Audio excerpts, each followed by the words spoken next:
Just mentioning, the early times, we have to think that Spain at that time passed through a civil war.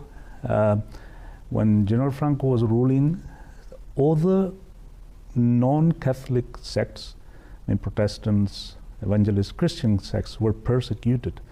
I remember a grandmother from a friend of mine that I studied together.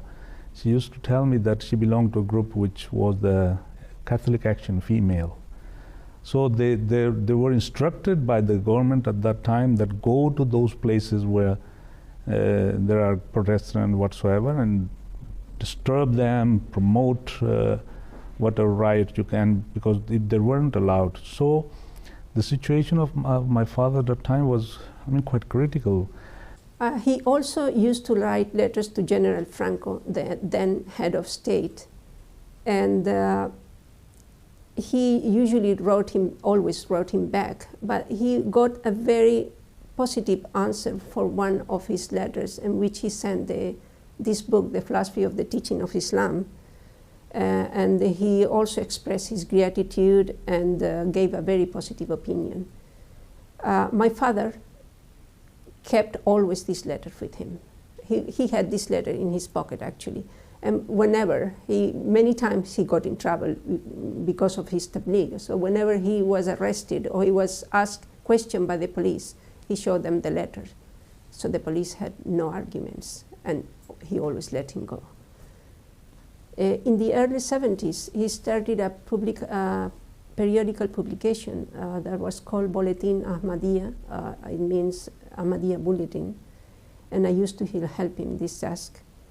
He bought a manual printing machine. It was a small machine that would work manually, ink and paper.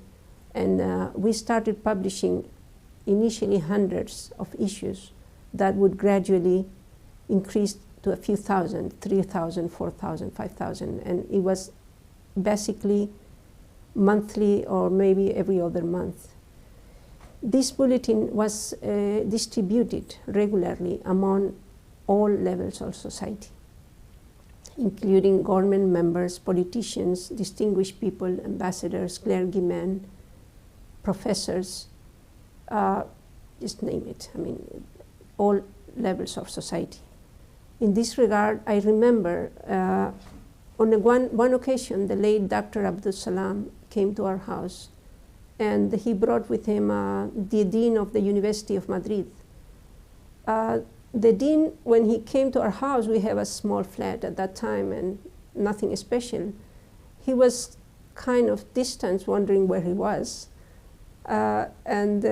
Suddenly, after some time, I heard some laughter and expression of joy. What happened is that my father introduced himself as a head of the Ahmadiyya community. And hearing that, the dean say, I thought the Ahmadiyya community was a very big and luxurious building. And I receive your periodical bulletins, and I'm aware of your beliefs and your community. Then my father opened a small cabinet that was in the living room, and he showed our old printing machine, and he said, "This is our office." Well, I was also there. Regarding the letter of General Franco, and there was another letter of the Archbishop of Sevilla. My father used to have both letters here on his pocket.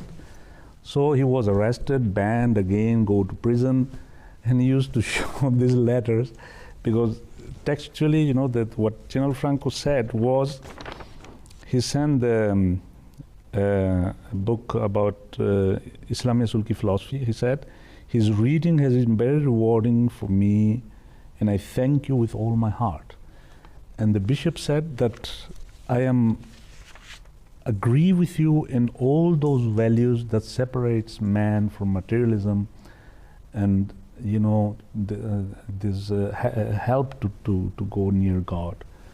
So this was the way that whenever he was in prison, he used to show this letter. So police said, okay, if General Franco is saying that he likes this book, why should we arrest him?